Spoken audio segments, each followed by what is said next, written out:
Bonjour et bienvenue sur la chaîne YouTube wolfpand.com pour une nouvelle interview. Aujourd'hui, c'est l'artiste et art thérapeute Isabelle Delatullet qui nous reçoit dans son atelier Illusion vue d'ailleurs dans le 15e arrondissement de Paris. Alors bonjour Isabelle. Bonjour Alexandre. Alors peux-tu nous parler de ton parcours artistique et de ton travail au sein de l'atelier Illusion vue d'ailleurs? Alors, j'ai créé l'atelier L'Illusion vue d'ailleurs en 2006. Dans cet atelier, je crée des décors pour des particuliers et des restaurateurs. Pour pouvoir payer mes charges fixes, j'ai dû donner des cours. Alors, j'ai commencé par les enfants et j'ai beaucoup aimé. Donc maintenant, je reçois ici des personnes de 3 ans à 90 ans dans un travail essentiellement créatif.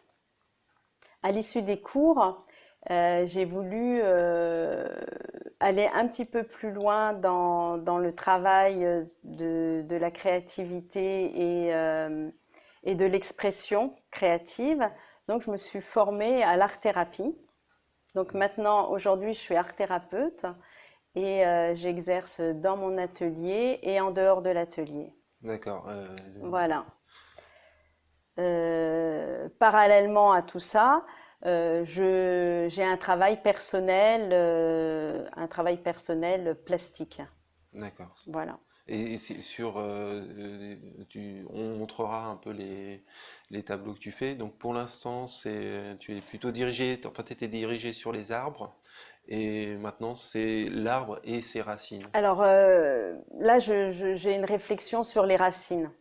Alors les racines, la partie vivante des racines, la partie euh, le mouvement de la racine, voilà, la vitalité. Bon,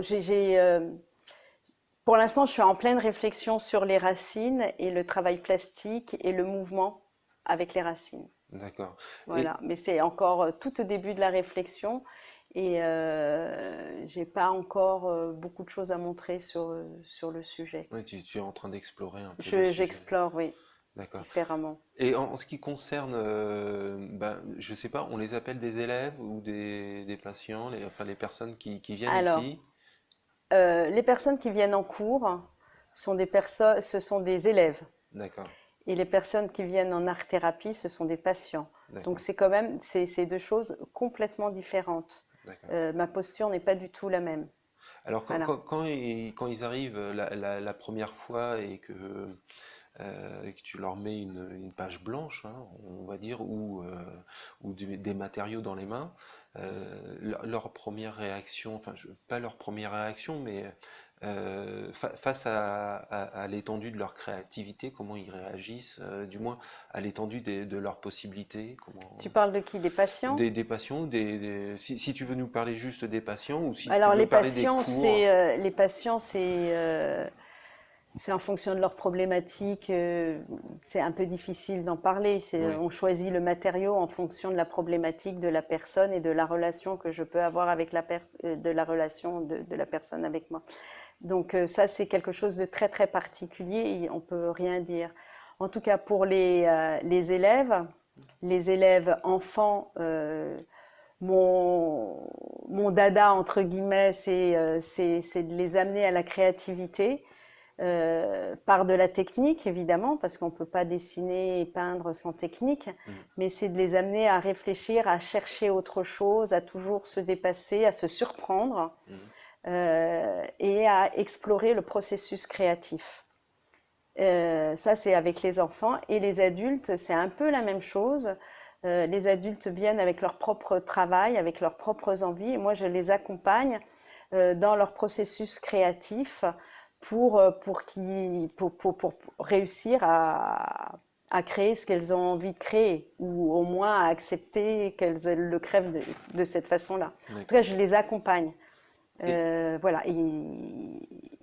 En fait, le résumé de tout ça, pour moi, c'est la créativité. La créativité, c'est un mot qui est un peu galvaudé, mais mhm, euh, c'est euh, c'est de se sentir vivant, d'avoir l'impression de s'être surpassé, d'avoir trouvé quelque chose, d'avoir cherché, de pas forcément avoir trouvé, mais d'avoir été un peu à côté, revenir. Voilà, c'est d'être en mouvement. Oui, d'avoir fait un cheminement. Oui, d'être en mouvement. Et puis, dans un processus créatif, il y a toujours des moments où c'est un petit peu casse-pied. Quoi, c'est des moments où on se remet en cause et puis après on rebondit et on rebondit pas forcément à l'endroit où on avait imaginé aller. Donc, Mm. par exemple, mes élèves adultes, quand ils veulent faire un essai, l'essai, c'est pas un cours d'essai, c'est une œuvre d'essai. D'accord. Pour qu'ils puissent, pour que la personne sente le processus créatif dans son ensemble. Parce que sinon, on peut arrêter au moment où c'est difficile. Et là, c'est dommage de s'arrêter à la difficulté. C'est Et, surpasser la difficulté, c'est trouver quelque chose qui puisse arriver à ce qu'on veut ou ce qu'on veut pas, mais arriver à surpasser ce processus créatif. et au niveau, tu parles des adultes et des enfants. Mm. Les enfants, pour moi, découvrent leur créativité. Donc, généralement, quand on donne à un enfant un bout de papier, la première chose qu'il fait, bon, c'est de faire des dessins, de créer Mm. des maisons. Est-ce que les adultes que tu reçois dans tes cours redécouvrent en fait leur créativité ou c'est Oui, mais les enfants, ils sont pas seulement créatifs, ils se laissent aussi surprendre. Hein, la hmm, dernière fois, je leur ai donné du papier carbone. Ils ont fait un dessin avec du papier carbone, mais ils connaissent pas le papier carbone. Faire un dessin qui est en double, ils étaient très très surpris. Et, euh, et c'était amusant de voir des petites étoiles dans leurs yeux en voyant qu'on pouvait faire en double un dessin. Et après, ça peut rebondir sur autre chose, ouais. faire un dessin le même mais différemment, et puis ça amène à plein de choses.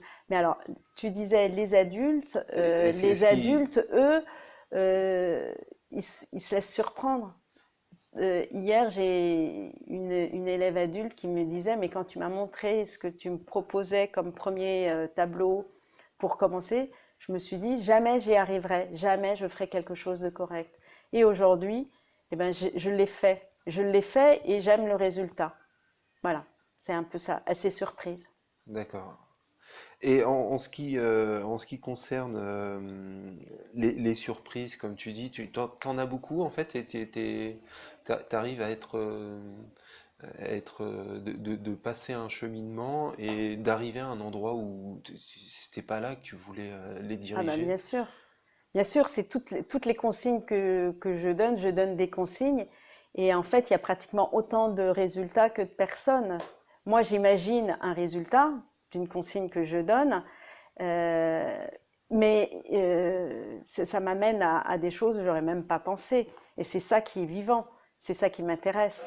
Parce qu'un cours structuré avec un début, une fin et tout le monde le même résultat, c'est pas ici qu'il faut venir. Oui, c'est Voilà, c'est ici, nécessaire aussi, c'est une autre approche. c'est une Voilà. autre approche. Mm. Alors, dernière question, quels sont tes projets pour 2018? Et ben, mes projets pour 2018, c'est continuer tout ça, bien évidemment, et pouvoir aboutir à une exposition avec ma recherche sur les racines. Très bien, ben, on te Voilà, souhaite que du bien. merci beaucoup. En tout cas, merci de nous avoir accueillis. Oui. Donc, en ce qui concerne notre chaîne, bah, si vous avez aimé cette vidéo, vous pouvez la liker, la partager et vous abonner à notre chaîne YouTube. Voilà, donc à bientôt les loulous.